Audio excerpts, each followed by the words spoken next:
ஹஜ் பெருநாள் இன்று லண்டனில் கொண்டாடப்பட்டது. அல்லாஹு அக்பர் வலில்லாஹில் ஹம்த்.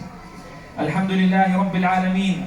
அல்ஹம்துலில்லாஹி அல்லதி பிநிஅமதிஹி தத்திம்முஸ் ஸாலிஹாத் وبعفوه تغفر الذنوب والسيئات وبكرمه تقبل العطايا والقربات وبلطفه تستر العيوب والزلات وأشهد أن لا إله إلا الله وحده لا شريك له وأشهد أن محمدا صلى الله عليه وسلم عبده ورسوله صاحب الوجه الأنور والجبين الأزهر وأفضل من صلى وزكى وصام وحج واعتمر صلى الله عليه وعلى آله وصحبه وسلم تسليما كثيرا. أما بعد فاتقوا الله في هذا اليوم العظيم فإنه أفضل الأيام وفيه أكثر أعمال الحاج وفيه التقرب إلى الله تعالى بإراقة الدماء شكرا له سبحانه على ما شرع من التقرب إليه بذبحها وشكرا له تعالى على ما رزق من أثمائها وشكرا له عز وجل على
ஹஜ் என்பது முஸ்லிம்கள் ஆண்டுதோறும் சவுதி அரேபியா நாட்டில் உள்ள மக்கா நகருக்கு மேற்கொள்ளும் புனித பயணமாகும். இது முஸ்லிம்களின் ஐம்பெரும் கடமைகளில் ஒன்றாக கருதப்படுகிறது. ஒரு முஸ்லிம் தன் வாழ்க்கையில் ஒரு முறையாவது இந்த பயணத்தை செய்ய வேண்டும் என்று கட்டாயப்படுத்தப்பட்டுள்ளது. இது அல்லாஹ்வை வணங்குவதற்கான ஓர் தனி முறையாகும். உடல் நலமும் பண வசதியும் உள்ள இஸ்லாமியர் ஒவ்வொருவரும் தன் ஆயுளில் ஒரு முறையேனும் ஹஜ் செய்ய வேண்டும். ஹஜ் புனித பயணம் ஒரு மனிதன் தன்னை அல்லாஹ்விடம் அர்ப்பணிப்பதாக கருதப்படுகிறது. துல்ஹஜ் மாதத்தின் 8ஆம் நாள் முதல் 12ஆம் நாள் வரை சவுதி அரேபியாவில் உள்ள மினா, அரஃபா, முஸ்தலிஃபா ஆகிய இடங்களில் தங்குவது, அந்த நாட்களில் செய்ய வேண்டிய கடமைகளை நிறைவேற்றுவது, மக்கா நகரில் உள்ள கௌபாவை தவாஃப் செய்வது ஆகியவை ஹஜ்ஜின் முக்கிய அம்சங்களாகும். இந்த புனித பயணமானது ஹிஜ்ரி நாட்காட்டியின்படி 12வது மாதமான துல்ஹஜ் 8ஆம் திகதியிலிருந்து 12ஆம் திகதி வரை நடைபெறும்.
ஹிஜ்ரி நாட்காட்டி சந்திர நாட்காட்டி என்பதால் ஆங்கில நாட்காட்டியை விட இது 11 நாட்கள் குறைவாகவே இருக்கும். எனவே ஒவ்வொரு ஆண்டும் ஆங்கில நாட்காட்டியில் இந்த நாட்கள் மாறி மாறி வரும். இந்த புனித பயணத்தை மேற்கொள்ளும் ஒவ்வொரு இஸ்லாமியரும் எஹ்ராம் எனும் புனித நிலையில் இருக்க வேண்டும் என்பது முக்கியமானதாகும். இஸ்லாத்தில் ஹஜ் புனித கடமை முஹம்மது ஸல்லல்லாஹு அலைஹி வஸல்லம் நபியின் காலத்தில் 7ஆம் நூற்றாண்டில் ஆரம்பித்ததாகும். ஆனால் அதற்கு முன்பாகவே இஸ்லாம், யூதம் மற்றும் கிறிஸ்தவம் என்பவற்றின் தீர்க்கதரிசியாகிய இப்ராஹிம் அலைஹிஸ்ஸலாம் காலத்திலேயே மக்கா நகருக்கு ஆயிரக்கணக்கானவர்கள் பயணித்தனர். அவர்கள் காபத்துல்லாவை 7 முறை இடப்புறமாக வலம் வந்தும், அல் சஃபா மற்றும் அல் மர்வாஹ் மலைகளின் நடுவே மாறி மாறி ஓடியும், அரஃபா மலையில் தங்கியும், ஜம்சம் கிணற்றின் புனித நீரை பருகியும், ஷைத்தானின் மீது கல்லெறிந்தும் வழிபட்டார்கள். பின் தங்கள் தலையை மொட்டையடித்து ஒரு கால் நடை விலங்கை அறுத்து பலியிட்டு ஈதுல் அல்ஹா எனும் 3 நாள் தியாக திருநாளை கொண்டாடினார்கள். நபி மொழிகளின்படி ஹஜ் புனித பயணம் இப்ராஹிம் அலைஹிஸ்ஸலாத்து வஸ்ஸலாம் காலமான கிறிஸ்துக்கு முன் 2000 வருடம் முதலே நடைபெற்று வருகிறது. இப்ராஹிமிய சமயங்களின் தொன்மையியலின்படி இறைவன் இப்ராஹீமை, அவர் மனைவி ஹாஜரா மற்றும் குழந்தை இஸ்மாயில் இருவரையும் பாலைவனத்தில் தனியே விட்டு செல்லுமாறு பணித்தான்.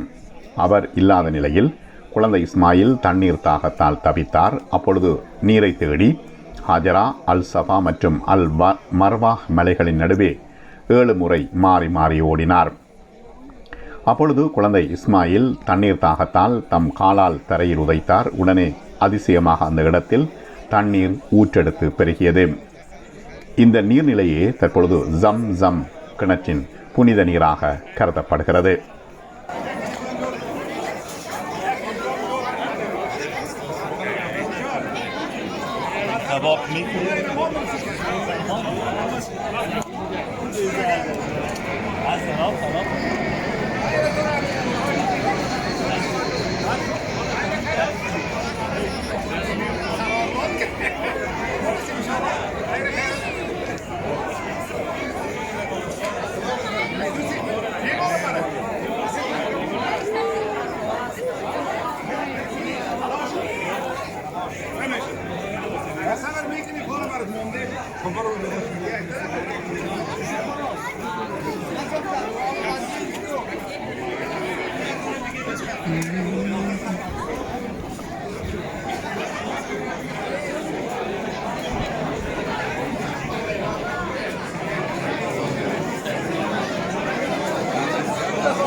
الله أكبر ولله الحمد.